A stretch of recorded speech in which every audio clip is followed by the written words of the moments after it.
Marcus Wellington adjusted the tattered coat one final time, staring at his reflection in the darkened shop window.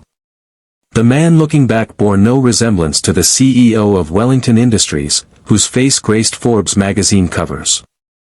His $50 million fortune meant nothing tonight, not the penthouse overlooking Central Park, not the fleet of luxury cars, not the private jet waiting at the airport. "You look perfect, sir," whispered James, his loyal assistant, handing him a worn baseball cap. "Are you absolutely certain about this?" Marcus pulled the cap low over his face, obscuring his sharp jawline and piercing blue eyes. "I've never been more certain of anything in my life, James. I'm 35 years old, and I've never met a woman who loved me for who I am, only for what I can provide." The gleaming facade of Le Chateau Noir stretched before them, its golden light spilling onto the sidewalk where Manhattan's elite gathered. Valets in crisp uniforms ushered couples from Bentleys and Maseratis into the restaurant that charged $300 per person for dinner. "The women I've dated," Marcus continued, settling into position beside the ornate entrance, "they see dollar signs before they see me. They want the yacht parties, the designer jewelry, the exclusive galas. But what happens when all that's stripped away? Who am I beneath the wealth?" James shifted uncomfortably. "Sir, this could be dangerous. These people don't exactly welcome." "That's exactly the point." Marcus's voice carried a determination that made James step back. "I want to see true character. Not the polished performance people put on when they know I'm worth millions, but raw, unfiltered humanity."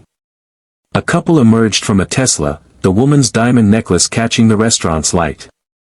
She wore a dress that cost more than most people's monthly rent, her heels clicking against the pavement with practiced precision. Marcus studied her carefully, beautiful, confident, successful. Under different circumstances, his mother would have approved. "Tonight, I make a vow," Marcus declared, his voice barely audible above the city's hum. "The first woman who shows me genuine kindness, who sees past these rags to the human being underneath, will become my wife. Not because of what I can give her, but because of who she chooses to be when she thinks no one important is watching." James pulled out his phone, fingers hovering over the screen. "I should at least have security nearby." "No." Marcus's tone was final. "This has to be real. If I'm going to find authentic love, I need to create authentic circumstances. The woman I marry will be someone who offers compassion to a stranger with nothing, not someone who's kind to a millionaire with everything." The restaurant's doorman glanced in Marcus's direction, frowning at the disheveled figure taking up residence near the entrance. Marcus simply nodded and settled in for what might be the most important night of his life. "Go home, James. Whatever happens tonight, it needs to happen without safety nets." As his assistant reluctantly departed, Marcus whispered to himself, "Let's see who you really are." The first test came within minutes. A couple emerged from the restaurant, the woman's laughter cutting through the evening air as she clutched her partner's arm. Her red dress probably cost more than most people's cars, and her diamond earrings caught the light like trapped stars. Marcus looked up hopefully as they approached. "Excuse me, miss." "Oh my God, David, get me away from this person." Her voice dripped with disgust as she pressed closer to her companion, who was already pulling out his phone. "I'm calling the police," David announced loudly, his voice carrying across the sidewalk. "This is harassment. You can't just sit here bothering paying customers." "I'm not bothering anyone," Marcus said quietly, his heart sinking. "I was just..." "Just what?" "Looking for a handout." The woman's lip curled in revulsion. "Do you know how much people pay to eat here? They shouldn't have to step over homeless people to enjoy their evening." Marcus watched them hurry away, the woman's heels clicking rapidly against the pavement. Strike one.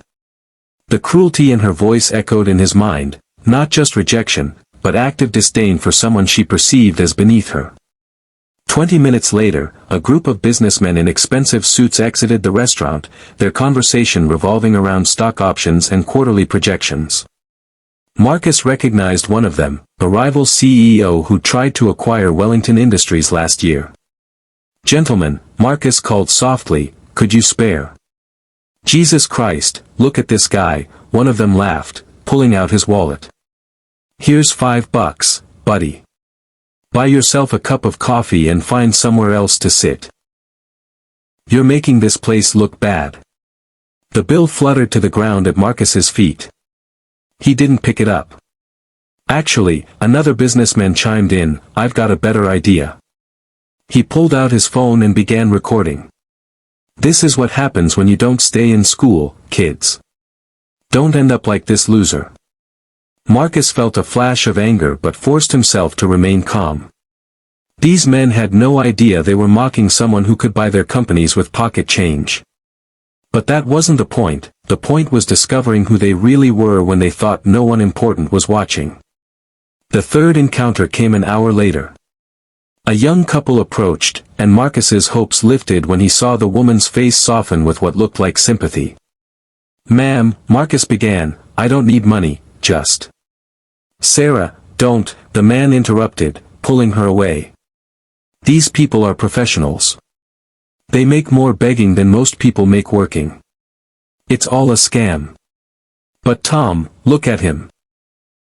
He looks genuinely.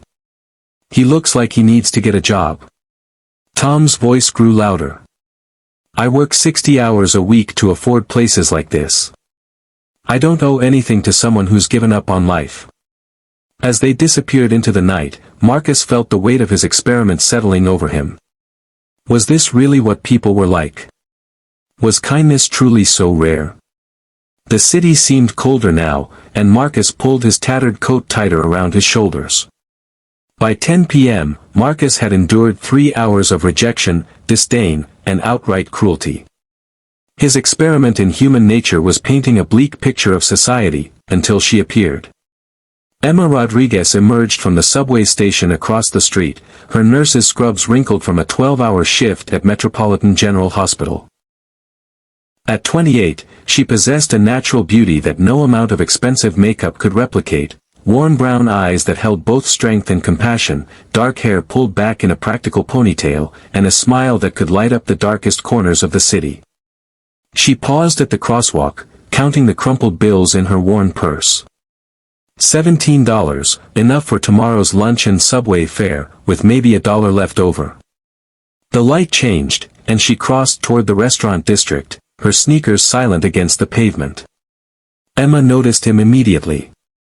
While everyone else had averted their eyes or actively avoided the disheveled figure by the restaurant entrance, she saw something different.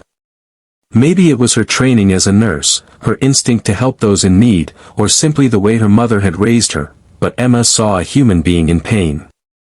She approached slowly, her voice gentle. "Are you okay?" Marcus looked up, startled by the genuine concern in her voice. I'm fine, thank you for asking." "You don't look fine," Emma said, crouching down to his level. "When's the last time you ate something?" "I don't remember."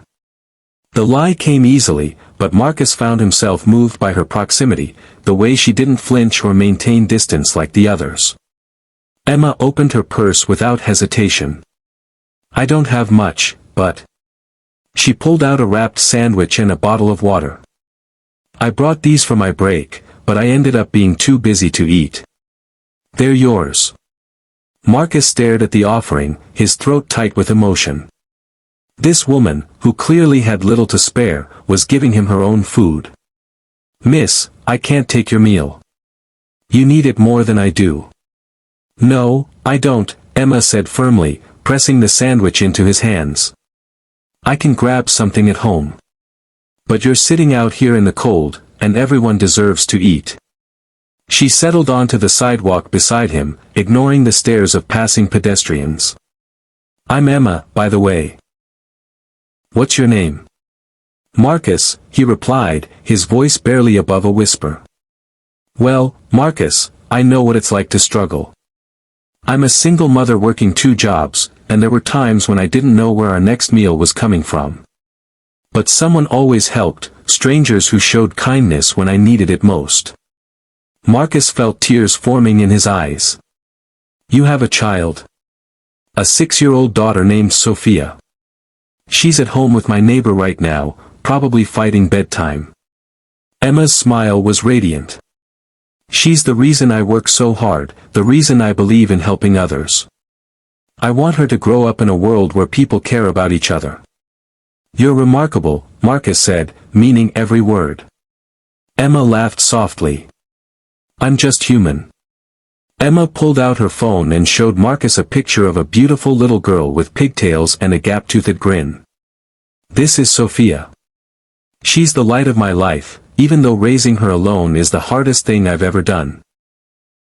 Marcus studied the photo, seeing the resemblance immediately, the same warm eyes, the same radiant smile. She's beautiful. Where's her father? He left when she was 2, Emma said matter-of-factly. Said he wasn't ready for the responsibility. But honestly, Sophia and I are better off without him. We take care of each other. That must be incredibly difficult, Marcus said, unwrapping the sandwich with reverent care. Working 2 jobs while raising a child alone. I'm a nurse at Metropolitan General during the day, and I clean offices at night. It's exhausting, but it's worth it to see Sophia smile. Emma's voice carried no self-pity, only determination. What about you, Marcus? How did you end up here? Marcus had prepared for this question, crafting a story that would explain his situation without revealing his true identity. I had a good job once. Management position at a company. But I made some bad investments, trusted the wrong people. Lost everything, my apartment, my savings, my girlfriend. The lies felt bitter on his tongue, but Emma's compassionate response made them feel almost true. I'm so sorry. That must have been devastating. The worst part wasn't losing the money, Marcus continued, surprised by his own honesty. It was discovering that everyone I thought cared about me only cared about what I could provide. When the money was gone, so were they. Emma nodded knowingly. I understand. After Sophia's father left, I learned who my real friends were. Most people disappeared when things got tough, but a few stayed. Those are the ones who matter. They sat in comfortable silence for a moment, watching the wealthy patrons enter and exit the restaurant. Marcus found himself studying Emma's profile, the way she looked at the world with such genuine compassion despite her own struggles. Can I ask you something? Marcus said. Why did you stop? Everyone else walked past like I was invisible. Emma considered the question carefully. My mother always taught me that we're all just one bad day away from needing help. She used to say, Mija, when you see someone struggling, you don't walk past, you remember that could be you someday. Your mother sounds wise. She was. She passed away 3 years ago, but her voice still guides me every day. Emma's eyes glistened with unshed tears. She would have loved Sophia so much. Marcus felt an overwhelming urge to comfort her, to tell her that her mother would be proud of the woman she'd become. Instead, he simply said, I think she'd be proud of who you are. Thank you, Emma whispered. That means more than you know. As they continued talking, Marcus realized something profound was happening. For the first time in his adult life, he was connecting with someone who saw him as simply human, not as a conquest, not as a meal ticket, but as a person worthy of kindness. I volunteer at a homeless shelter on weekends, Emma said, checking her watch. It's not far from here. Would you like to come with me? They serve breakfast early, and you could get a warm meal and maybe a place to sleep tonight. Marcus felt his heart swell with admiration. Not only had this woman given him her own food, but she was now offering to help him find more permanent assistance. You would do that for a stranger? You're not a stranger anymore, Marcus. You're a friend. Emma stood up, extending her hand to help him up. Besides, the shelter can always use extra help. If you're interested, maybe you could volunteer too. Sometimes the best way to heal is to help others. As they walked through the city streets, Marcus found himself seeing his surroundings through Emma's eyes. She pointed out small acts of kindness, a shopkeeper giving free coffee to a construction worker, a teenager helping an elderly woman with her groceries, a group of friends sharing umbrellas in the drizzle that had started to fall. "You see good everywhere," Marcus observed. "Because it's everywhere," Emma replied. "People just don't always look for it. But when you've been where I've been, you learn to recognize kindness. It's what keeps the world from falling apart." They reached the shelter, a modest building with warm light spilling from its windows. Emma waved to the security guard, who smiled and buzzed them in. "Emma," called out a woman in her 50s wearing a volunteer badge. "You're not scheduled tonight." "I know, Mrs. Patterson. I brought someone who needs help." Emma gestured to Marcus. "This is my friend Marcus. He's had a rough time lately." Mrs. Patterson's face softened as she approached Marcus. "Welcome, Marcus. I'm Sarah Patterson. We're just finishing up dinner, but I can get you a plate." "That's very kind," Marcus said, overwhelmed by the warmth of the place. As Emma led him through the shelter, Marcus saw dozens of people finding refuge from the cold streets. Some were families with children, others were elderly individuals with nowhere else to go. All were treated with dignity and respect by the volunteers. "This is incredible," Marcus murmured, watching Emma help serve food to a line of grateful people. "This is humanity," Emma corrected. "This is what happens when people choose to care." Marcus rolled up his sleeves and joined the serving line, ladling soup into bowls with the same care he'd once reserved for million-dollar business deals. For the first time in years, he felt genuinely useful. "You're a natural," Emma said, working beside him. "Have you done this before?" "No, but..." Marcus paused, searching for the right words. "I've been thinking a lot lately about what really matters. About how to make a difference in the world. The best way to make a difference is to start right where you are," Emma said. "With the people in front of you."